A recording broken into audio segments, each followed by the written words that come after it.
Bonjour et bienvenue à Coffee Break French. Welcome once again to Coffee Break French.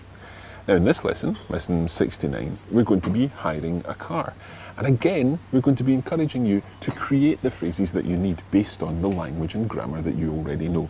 We hope that you enjoy this lesson of Coffee Break French.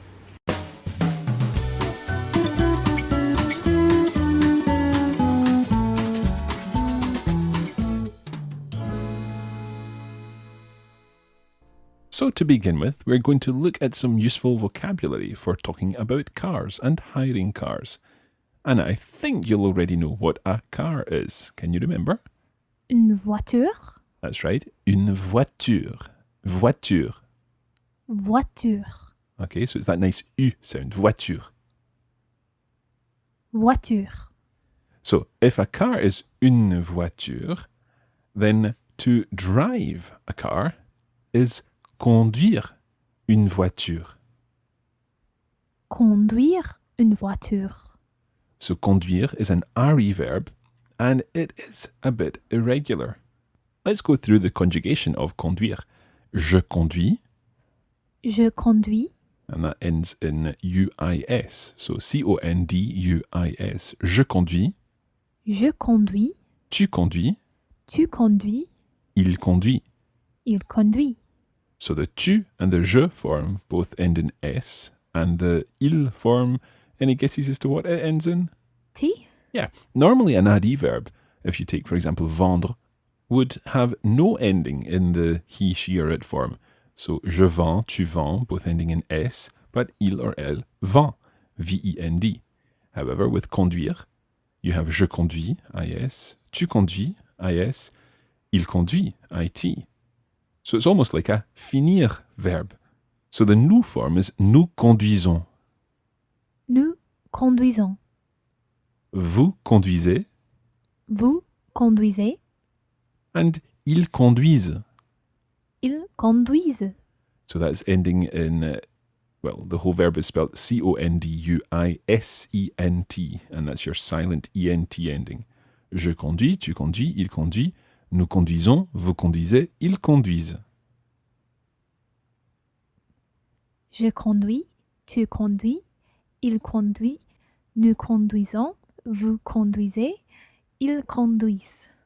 Très bien. So conduire is to drive. Okay. It can also mean to lead or indeed to conduct. It comes from the same root as to conduct. So we've had une voiture, conduire. Another verb that we're going to use today in particular is the verb louer. Louer. And that means to hire. Louer une voiture. Louer une voiture. Okay, so we'll come to building some phrases in just a moment, but a couple of other items of vocabulary before we go on.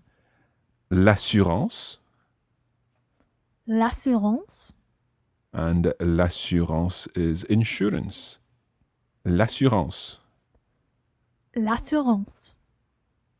And another word that we will probably need if we're hiring a car is your driving license, and that is le permis de conduire. Le permis de conduire. Almost like saying the permission to drive. Le permis de conduire. Le permis de conduire. And another couple of words here. First of all, the word for a tire, which is one of my favourite French words, is un pneu. Un pneu. Sounds a little bit like you're sneezing. Un pneu. Bless you. Or it sounds at least as if you've got the cold. Un pneu. Un pneu. Okay, it's spelled P-N-E-U. And if you get a flat tire or a puncture, then you have in French an exhausted tire. Un pneu crevé. Un pneu crevé. Crevé is an interesting word. You can say je suis crevé, Je suis crevé. and that means I'm exhausted. And one thing I always find very interesting is the fact that in English, the words exhaust and tire both have something to do with cars, but they also have something to do with being tired, albeit spelt slightly differently. I'm exhausted, I'm tired. But a car has an exhaust and tires. Anyway, okay, I'm getting off the subject a little here. Un pneu. Un pneu. Un pneu crevé. Un pneu crevé. Okay, so a flat tire or a puncture. Okay, let's start to build some phrases with these words now. We've already heard that a car is une voiture, as we know. Can you remember what to hire was, Anna? Louer. Louer. So how would you say, I would like to hire a car? Je voudrais louer une voiture. Okay, in this one, you wouldn't pronounce the S of je voudrais because it's not followed by a vowel. So I would like to hire a car would be Je voudrais louer une voiture. très bien. So, je voudrais louer une voiture. I would like to hire a car. How would you say I must hire a car? Je dois louer une voiture. Je dois louer une voiture. So again, we're reusing these same constructions that we've heard so many times now and that really should be second nature. So once you've got the little bits of vocabulary like louer and conduire, we can add the phrases and structures that we already know. So let's say that you wanted to hire an automatic car. What do you think an automatic car is likely to be? Une voiture automatique. Why did you put the automatique at the end there? Because with an adjective, it always goes after the noun. It almost always goes after the noun. Can you remember any situations where it doesn't go after the noun? And for Putting you on the example, spot here. well, it's ma petite sœur, not ma sœur petite. That's right. Okay, so certain situations you have adjectives which come before the noun. Now, if you want to hire a car for the day, then you would use one of the two words that we know for the day. Any guesses as to which one you would use, Anna? Maybe journée? Why would it be la journée and not le jour? Because I thought it was probably a trick question, so I picked the most unusual one. Yeah, well, le jour is the word for the day, just a standard day. But when you're referring to the length of a day, for the duration of a day, then you would use journée, la journée. So I would like to hire a car for the day would be? Je voudrais louer une voiture pour la journée. Yeah, pour la journée, pour la journée. Pour la journée. And if you wanted to hire a car for the week, you could say? Je voudrais louer une voiture pour la semaine. Très bien. Pour la semaine. Okay, you might want to ask, how much does it cost for the day? Anna, see if you can work that out. Ça coûte combien pour la journée? Très bien. Ça coûte combien pour la journée? Or just, c'est combien pour la journée? C'est combien pour la journée? And obviously, it's how much per or for the week. C'est combien pour la semaine? Très bien. Now, there's another word that we can use in certain situations, and that word is par. Par. Par. It's just P-A-R. And it's a word that is very similar to the English per. So, for example, if we were to say, how much is it per week? We would say in French, ça coûte combien par semaine? Ça coûte combien par semaine? It's like saying, how much is it by the week or per week? Ça coûte combien par semaine? Ça coûte combien par semaine? It's perhaps quite interesting to think about this here because if you said, ça coûte combien pour la semaine? Then you're asking, how much is it for the week?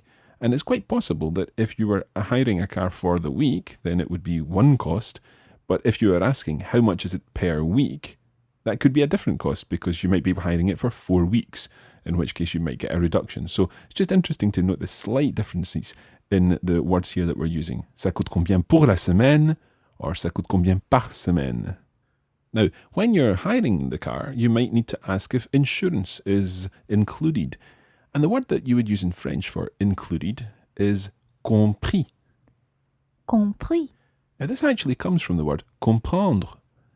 And I do believe that we already know what comprendre means. To understand. Yeah, so how do you say I understand? Je comprends. How do you say I have not understood? Je ne comprends pas. Now watch that. That would be I don't understand in the present tense. I have not understood in the perfect tense. Je n'ai pas compris. Compris being the irregular past participle of comprendre. So just as prendre becomes pris, so to take and taken, so does comprendre become compris. Now, we're using this past participle here as an adjective.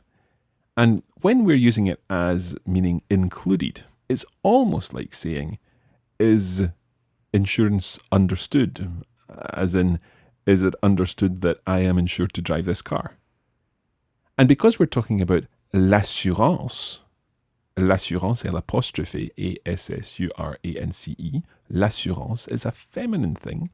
Therefore, we don't say l'assurance est compris, but L'assurance est comprise. très bien. L'assurance est comprise. Okay, so the E goes on to the end of the word compris, and that makes you sound the S. L'assurance est comprise. So asking the question, is insurance included? You could say three things. First of all, the straightforward one.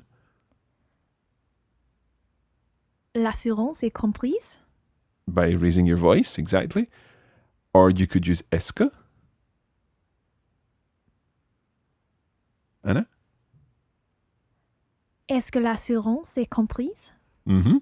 Or you could use the inversion. And in this case, the inversion is a little more complicated. L'assurance est-elle comprise? Almost right, yeah. L'assurance est-elle comprise?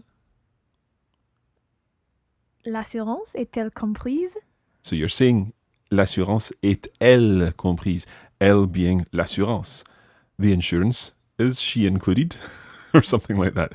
L'assurance est-elle comprise? L'assurance est-elle comprise? Okay, now the other thing that you might need to ask if it's included in the price is the number of miles or kilometers that you would do when you've hired the car. Now, obviously, in France, we'd be looking at kilométrage. Kilométrage. And therefore, we're talking about, instead of mileage, kilometerage. I don't know if there's a word. Kilometerage, it sounds a little bit funny. But in French, you would definitely say le kilométrage. Le kilométrage. Now, given that kilométrage is le, therefore masculine, how would you say, three versions please, Anna, is mileage or kilometrage included? Le kilométrage est compris? Yep. Est-ce que le kilométrage est compris? Uh-huh. Le kilométrage est-il compris? Très bien.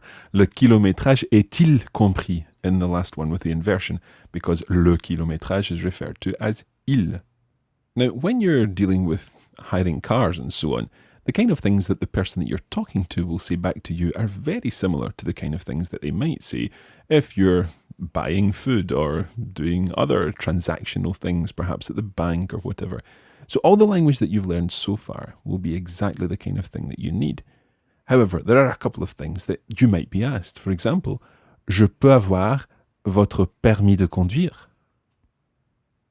Je peux avoir votre permis de conduire? Anna, what would that mean if someone asked you that? Can I have your driving license? Exactly.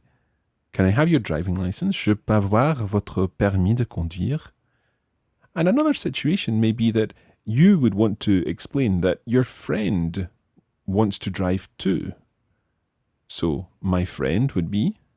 Mon copain. Mon copain, if it's a masculine friend. Ma copine, if it's a feminine friend. Or indeed, mon ami.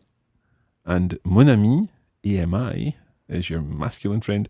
And mon ami, AMIE, is your feminine friend, or your female friend, rather. And notice that it's mon in both situations, because the word ami begins with a vowel. So, my friend wants to drive. Mon ami veut conduire. Okay, mon ami veut conduire. My friend would like to drive also. Mon ami voudrait conduire aussi. Très bien. So you can see how easy it is to construct phrases based on what you already know. Okay, now let's think about this. We've hired the car, and now we are driving the car. Nous conduisons la voiture, mais il y a un problème. Ouh là là! Eh oui, il y a un problème avec la voiture. Now, that's a phrase that you can use in so many situations. Il y a un problème. It covers you in many different ways. Let's think of other ways. When you're on the spot, sometimes it's quite difficult to think up how exactly you would say, my car has broken down, especially if you don't know that phrase. But if you say, there's a problem with the car, you would say, just run that one again. Il y a un problème avec ma voiture. Okay, ma voiture, probably more French to say la voiture, especially if you're standing beside it. It's kind of obvious you're talking about your car. It's the same as having a sore head. J'ai mal à la tête. You don't say j'ai mal à ma tête. J'ai mal à la tête. So, il y a un problème avec la voiture. Now, how would you say the car doesn't work? Think back to things not working in hotels, for example, way back in lesson 13 or 14, I think. La voiture ne marche pas. La voiture ne marche pas. Okay, or another way of saying that, la voiture ne fonctionne pas. La voiture ne fonctionne pas. Now, to be honest, marcher, using marcher here, is much better than fonctionner, because that sounds really quite strange to say la voiture ne fonctionne pas. The car is not functioning. It does actually sound almost as strange as that.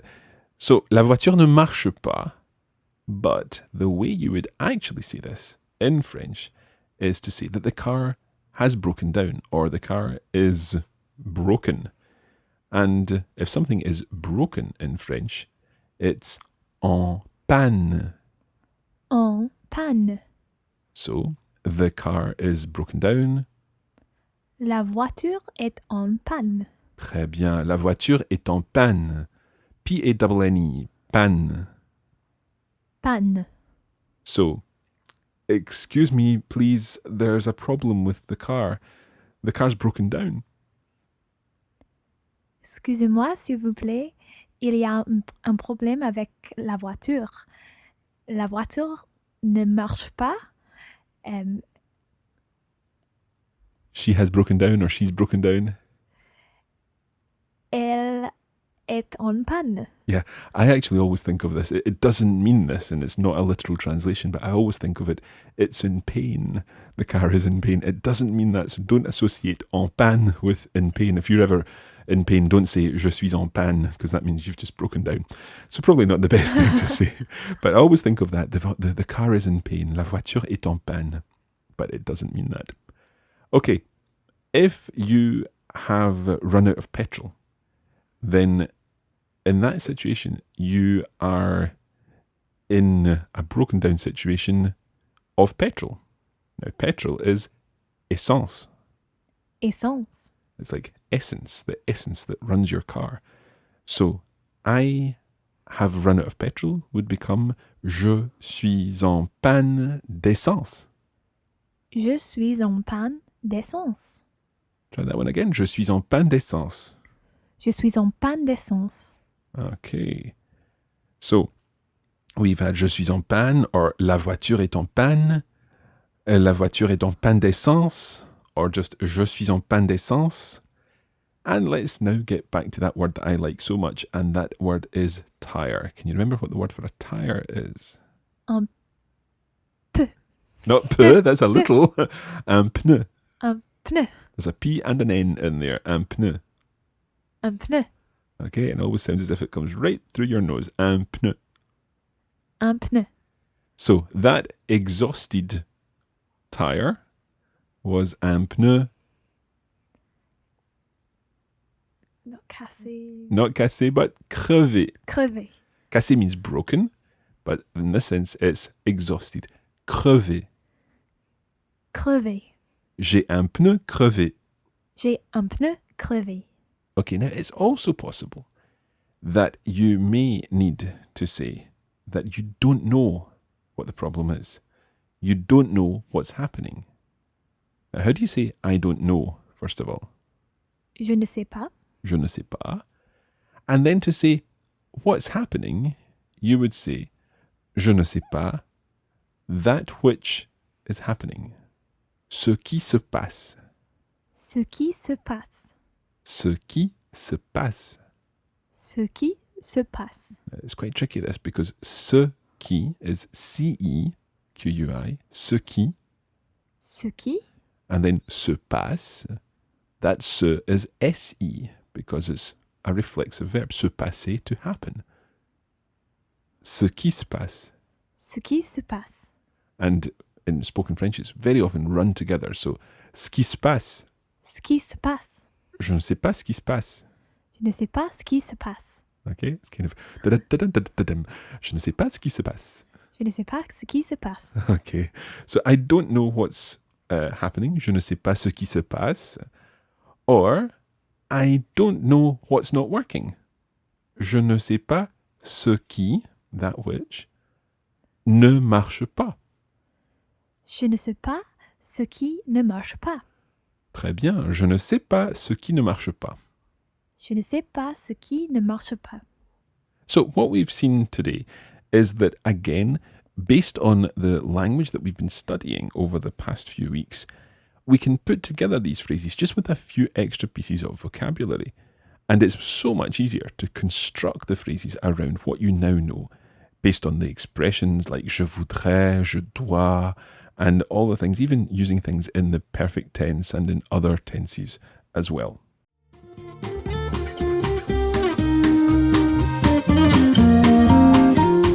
And that's where we're going to leave it today for this edition of Coffee Break French. Thanks for joining us, and we hope it's been useful. You can join the Coffee Break French community on Facebook at facebook.com/coffeebreakfrench, and we're at Learn French on Twitter. Merci beaucoup et à bientôt.